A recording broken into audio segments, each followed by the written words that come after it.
Alright guys, welcome back. We have another question from chapter 5, and in this question we need to determine the tension in the cable and the horizontal and vertical components of reaction of pin A, and we know the pulley at D is frictionless and the cylinder weighs 80 pounds. So before we start with the free body diagram, please make sure to subscribe to the channel and share this content with your friends. And let's get started. So we're gonna start with the free body diagram of the beam AC in here. So at point A we have a pin, which means we have both X and Y component. And let's consider the positive side for X and Y like this. And at point C we have the weight, which we know is 80 pounds, and we have one single cable that is attached at point B and here, and it will be same tension in the cable as always. So when we have one single cable, we have tension in every single point of that cable. So at point B we have let's call the tension T, and if we go around we'll come somewhere in here, which will be another T. And we have information about this angle. I'm gonna show it in different color. So we have a right triangle here, which we know this side is 2, this side is 1. And if we do the Pythagorean theorem, we'll get the square root of 5 for the hypotenuse. It's pretty much all the forces and all the angles we need for solving this. And we're gonna do our 2D shortcut that we have. It makes sense to start with the moment equation first, and we can use the 2D moment shortcut that we have. I'm gonna put the link in the description in case you guys need to refresh that method. So we're gonna start with the A since we have the most unknowns at point A. And if you do the unknown, the moments about point A, we have the moment of the first tension, which we know is 5 feet away from point A, and the moment is counterclockwise, which means it's positive. So we have T times 5.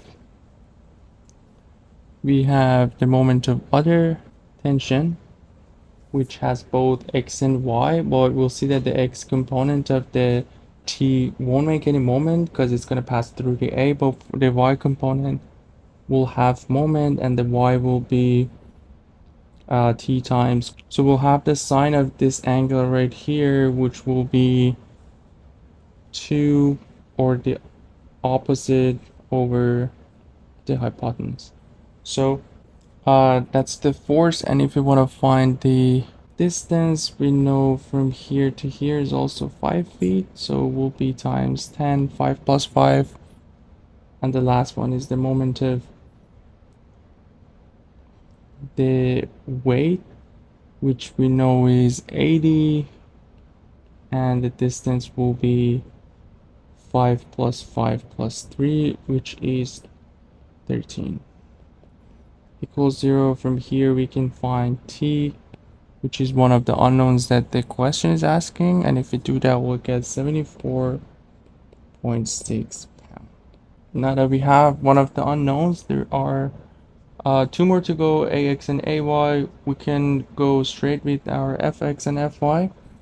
And if we do the FX, we will have AX minus the X component of the T, which this time will be T times cosine of that angle that I showed in the free body diagram. So adjacent divided by hypotenuse, which is 1 over square root of 5 equals 0, and we know T is 74.6, and if we do that we can find AX, which will be 33.4 pounds. And the last unknown is AY, and if we do our FY, we have AY plus T plus the Y component of the other tension, which we found was 2 over Square root of 5 minus 80 equals 0, and from here we can find the last unknown, which will be AY, and that would be 61.3 pound, and that would be the final answer. For this question, please make sure to subscribe to the channel. Let me know if you have any specific question in your mind, then we can cover it in the next videos, and I'll see you guys in the next one.